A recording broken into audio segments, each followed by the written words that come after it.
दोस्तों पौराणिक ग्रंथों के अनुसार ऐसा माना जाता है कि भगवान श्री कृष्ण का जन्म मथुरा में हुआ था और उनका पूरा बचपन गोकुल में बीता था। लेकिन जब कंस के युद्ध निमंत्रण पर श्री कृष्ण को वापस मथुरा जाना पड़ा था तो कंस का वध करने के बाद श्री कृष्ण ने सभी यदुवंशियों के साथ एक द्वारिका नगरी बसाई थी। महाभारत युद्ध के 36 वर्ष बीतने के बाद द्वारिका नगरी पूरी तरह से समुद्र में डूब गई थी और इसके साथ साथ श्री कृष्ण सहित बहुत से यदुवंशियों ने अपने प्राण भी त्याग दिए थे। सालों पहले वैज्ञानिकों को एक खोज के दौरान गुजरात के अरब सागर में डूबा हुआ एक सुंदर नगर भी मिला था, जो कि आज भी समुद्र के पानी में डूबा हुआ है। समुद्र के भीतर डूबे हुए इस नगर में ऐसी कई प्राचीन चीजें बरामद हुई थी जो कि इस बात का पुख्ता सबूत है कि वो पानी में डूबे हुए अवशेष कुछ और नहीं बल्कि भगवान श्री कृष्ण की बसाई गई द्वारिका नगरी ही है। लेकिन दोस्तों, क्या आपको पता है कि श्री कृष्ण की द्वारिका नगरी आखिर क्यों और कैसे डूबी थी? अगर आप भी जानना चाहते हैं इसके बारे में विस्तार से तो बने रहें हमारे साथ वीडियो के अंत तक। दोस्तों, जब महाभारत का युद्ध समाप्त हुआ था तो भगवान श्री कृष्ण हस्तिनापुर का सारा राजपाट पांडवों को सौंपकर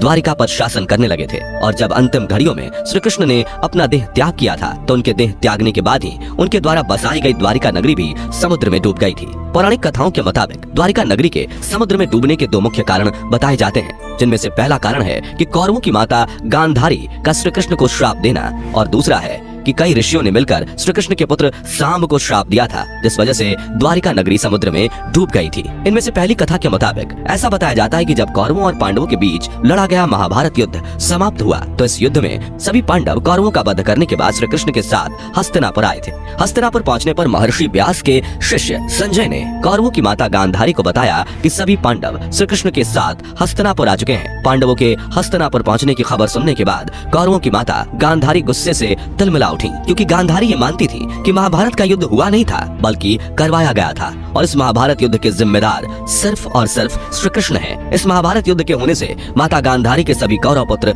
मारे गए थे और उनके पूरे कौरव वंश का विनाश हो चुका था। इसलिए माता गांधारी अपने सभी कौरव पुत्रों की मौत का दोषी सिर्फ श्री कृष्ण को मानती थी, क्योंकि उनके मुताबिक अगर श्री कृष्ण इस युद्ध को रोकना चाहते तो रोक सकते थे, लेकिन उन्होंने ऐसा बिल्कुल भी नहीं किया और इस युद्ध को आगे बढ़ाने का प्रस्ताव दिया। इस दौरान हजारों लोग मारे गए और एक महाविनाश हुआ। जब श्री कृष्ण सभी पांडवों को लेकर हस्तिनापुर गए थे तो वहां पहुंचकर उन्होंने युधिष्ठिर को हस्तिनापुर का नया राजा घोषित किया और सारा राजपाट उनके हवाले कर दिया। उसी समय की बात है, उस महल में गांधारी भी वहां मौजूद थी और ये सब देखकर उन्होंने सभी के सामने श्री कृष्ण को अपने वंश का नाश का दोषी ठहराया और भला बुरा कहना शुरू कर दिया। इन सब के बावजूद माता गांधारी ने श्री कृष्ण को रोते रोते ये शाप भी दिया कि जिस तरह मेरे वंश के सभी पुत्र महाभारत के युद्ध में लड़ते हुए मारे गए और तुमने मेरे वंश का नाश करवाया, उसी तरह एक दिन तुम्हारे वंश का भी जरूर विनाश होगा और तुम्हारे द्वारा बसाई गई द्वारिका नगरी नष्ट हो जाएगी। तुम खुद जंगल में एक शिकारी के हाथों मारे जाओगे।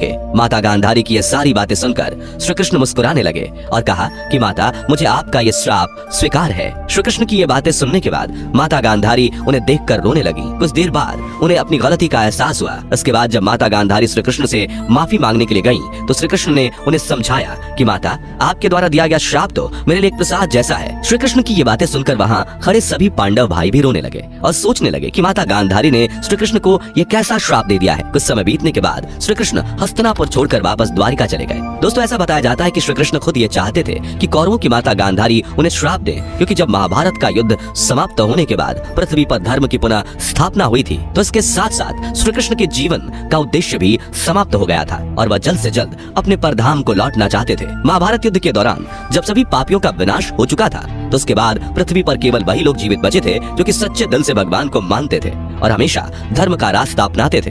लेकिन ऐसा कहा जाता है कि महाभारत के युद्ध में द्वारिका नगरी के लोगों ने भाग नहीं लिया था और द्वारिका में कई लोग अभी भी पुराने रीति रिवाजों को अपनाते थे और अधर्म की राह पर चलते थे। श्री कृष्ण चाहते थे कि द्वारिका में भी धर्म की पुनः स्थापना हो और सभी द्वारिकावासी धर्म के रास्ते पर चले। इसलिए श्री कृष्ण ने अपने जीवन के अंतिम उद्देश्य को पूरा करने के लिए माता गांधारी द्वारा दिए गए श्राप का सहारा लिया, जिससे द्वारिका नगरी डूबने के पश्चात वहाँ बसे सभी अधर्मी लोग भी मारे गए। अब दोस्तों, बात करते हैं उस दूसरे कारण की जिस वजह से श्री कृष्ण की द्वारिका नगरी समुद्र में डूब गई थी। एक बार की बात है, जब ऋषि विश्वामित्र, कश्यप ऋषि और ऋषि दुर्वासा आदि सभी द्वारिका नगरी में भ्रमण के लिए निकले, तभी उस स्थान पर श्री कृष्ण के पुत्र सांब अपने मित्रों के साथ मिलकर खेल रहे थे। जब श्री कृष्ण के पुत्र सांब ने उन ऋषियों को अपने करीब से गुजरते हुए देखा तो उन्होंने अपने सभी मित्रों के साथ मिलकर उन ऋषियों के साथ मजाक करने की एक योजना बनाई। इसके लिए उन्होंने एक स्त्री का वेश धारण किया और अपने मित्रों के साथ मिलकर उन ऋषियों के सामने गए। ऋषियों के सामने जाते ही उनके मित्रों ने उन ऋषियों से कहा कहा कि हे मुनिवर, ये स्त्री गर्भवती है, हमें ये बताइए कि उसके गर्भ से क्या उत्पन्न होगा। सभी ऋषियों को सांब और उनके मित्रों की ये बात सुनकर एहसास हुआ कि उनका मजाक उड़ाया जा रहा है, जिससे वो बहुत क्रोधित हुए और उन्होंने सांब को यह श्राप दिया कि इसके गर्भ से एक ऐसा मूसल उत्पन्न होगा जिससे तुम्हारे सारे वंश का विनाश हो जाएगा। ऋषियों की ये बात सुनकर सांब ने तुरंत ही उनसे माफी मांगी, लेकिन उनसे माफी मांगने का कोई फायदा नहीं हुआ। जब इस श्राप के बारे में श्री कृष्ण को पता चला तो उन्होंने कहा कि ये ऋषियों द्वारा दिया गया श्राप है, ये झूठ नहीं हो सकता। इसके कुछ समय बीतने के बाद ठीक वैसा ही हुआ जिसका डर था। अगले दिन ही सांब ने एक लोहे का मूसल उत्पन्न किया, जो कि देखते ही देखते अदृश्य हो गया। कुछ समय बीतने के बाद श्री कृष्ण और कौरवों की माता गांधारी के द्वारा दिया गया श्राप सच होता नजर आने लगा और उनके श्राप का असर पूरी द्वारिका नगरी पर दिखने लगा। द्वारिका में हर दिन कोई ना कोई अनहोनी घटनाएं शुरू हो चुकी थी, जैसे कि चूहों की संख्या बढ़ जाने की वजह से फसल और अनाज बर्बाद हो रहे थे और इस समस्या से द्वारिका में रहने वाले लोग का जीना मुश्किल हो गया था।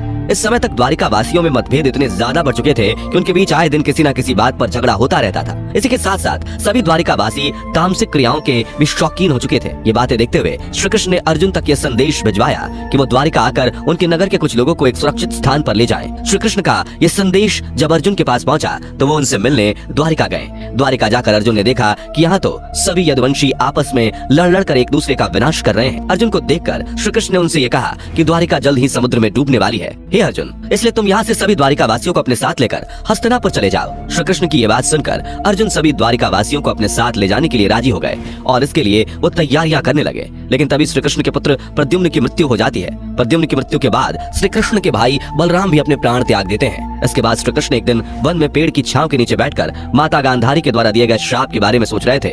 तभी वहाँ एक शिकारी आया और उसे लगा कि पेड़ के नीचे कोई हिरण है और उसने श्री कृष्ण के पैरों को हिरण का मुंह समझकर उन पर बाण चला दिया। ये बाण जाकर श्री कृष्ण के पैर के अंगूठे में लगा और जब शिकारी अपने शिकार के पास पहुंचा तो उसने देखा वहाँ श्री कृष्ण लेटे हुए हैं और उनके पैर के अंगूठे से खून बह रहा है। यह सब देखते हुए उस शिकारी ने श्री कृष्ण से माफी मांगी। श्री कृष्ण ने भी उस शिकारी को माफ करके अपना देह त्याग दिया।